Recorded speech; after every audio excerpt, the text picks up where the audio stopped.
The offseason is heating up as teams with new head coaches begin their offseason programs today. The Las Vegas Raiders kicking off the Pete Carroll era as we welcome you all into NFL Live. We have a great guest. Dan Orlovsky is here. Field Yates, RC looking fly. And then I don't know how you just make a hoodie look so cool. Yeah, it looks great. Oh, my God. It looks great. I know, it looks great. And Mel Kiper Jr., as always. Mel releasing his mock 4.0 today. The draft only 16 days away. So Vegas, they made some major moves this offseason, beginning in January when they reached an agreement with Pete Carroll to become their new head coach. Carroll won more playoff games from 2010 to 2019 than the Raiders franchise has won as a whole. Now, in early March, they signed Max Crosby to a 3-year extension, and at the time, he becomes the highest non-paid quarterback in the NFL. Since 2019, no one has more quarterback pressures. And then late in March, they acquired quarterback Geno Smith from the Seahawks. He signs a 2-year extension. This month, he went 18-18 with Carroll as his head coach in Seattle. Here's Geno on teaming up with Carroll once again. There is unfinished business, and I think, you know, when people think about my story, you know, Coach Carroll was a big part of that. You know, he gave me an opportunity when not many people would have. And he saw, you know, the hard work that I was putting in. He saw the things behind the scenes that I do that allowed me to get this opportunity. To be able to play for him and, again, to be a part of this organization, it means everything to myself and my family. I was just telling him, man, I'll run through a wall for him. And he knows that. I'll do the same for my teammates and for this organization. And so I just want that to be, you know, kind of who I am. And I want that to be the statement of who I am as the quarterback of this team.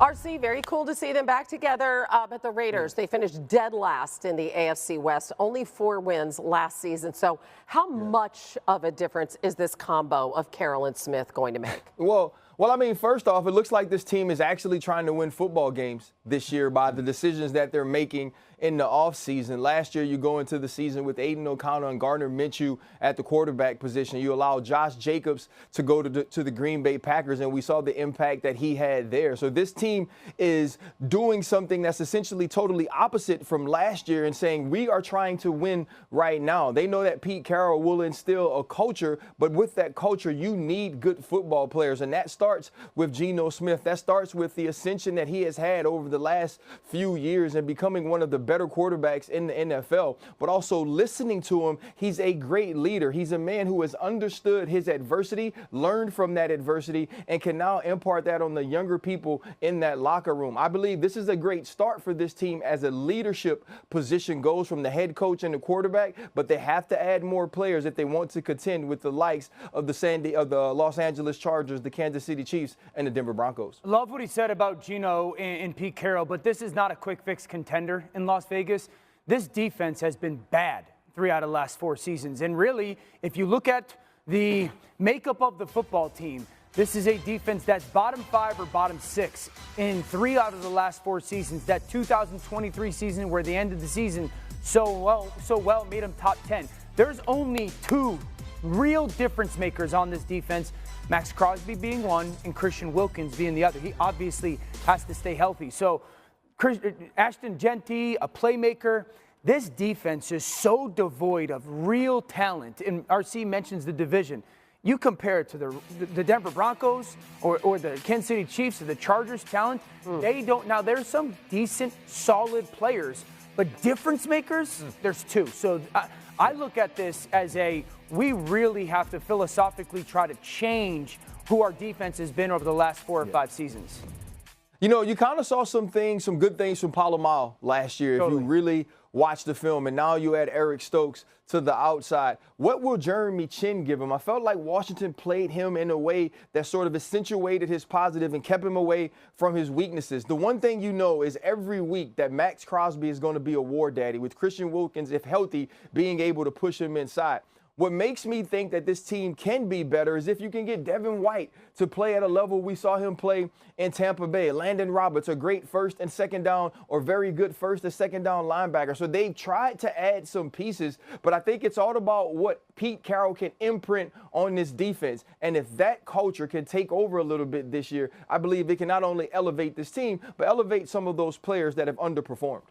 A huge part, too, RC, first-round pick 2 years ago, Tyree Wilson. Can he do something to get on the field and make an impact? Yeah, it's a really good point. Second time in the last 3 drafts that they've had a top 10 pick, and they took Wilson back in 23. So far, it's really interesting. Nobody's actually moved from their draft position at this point.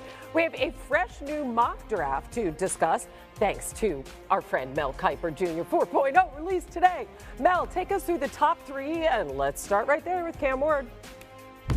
And we've seen this before with Joe Burrow, 5th-round pick going into his final year, goes number 1, right? Baker Mayfield, 3rd-round pick, goes number 1. And Cam Ward, same type of thing. 3rd round, goes to Miami with talent around him. Think about Elijah Arroyo at tight end, Xavier Restrepo catching those passes. And Cam Ward benefiting from that talent from the standpoint, maintain your creativity, but don't be as reckless and as careless. Got more time to throw the football. They took maximum advantage of that. Then you go to number 2, and this is the tricky one because it could be Abdul Carter, could be Travis Hunter. I'm going Hunter, the wow factor, particularly on offense. They need juice. They need explosiveness. They need a guy who can create touchdown opportunities, and Travis Hunter can do that and prevent touchdowns and drives to end quickly on the other end as a lockdown corner. So, hey, it's 2 for the price of 1 with Travis Hunter. That's why he goes 2nd overall ahead of Abdul Carter, who goes 3 to the Giants. They have Thibodeau. They have Burns. But remember, Abdul Carter played off ball first 2 years at Penn State. This year, unleashed off the edge, doubled his sack total, doubled his tackles for loss numbers. He can do anything you need to do. Inside, outside, he is a guy who is a fear factor player getting after the quarterback for the Giants. And then they can look to quarterback, as can Cleveland, maybe early in round 2.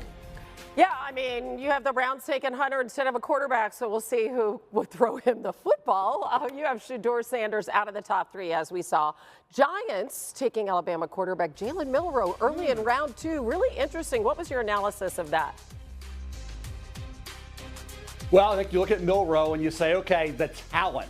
And Dano can speak to that, and Ryan and Fields. We've talked about that on the First Draft podcast. Jalen Milroe is 6'2", 217 pounds, and he runs under 4.4, and he can throw the ball a mile. Okay, so he's got all the physical ability you want.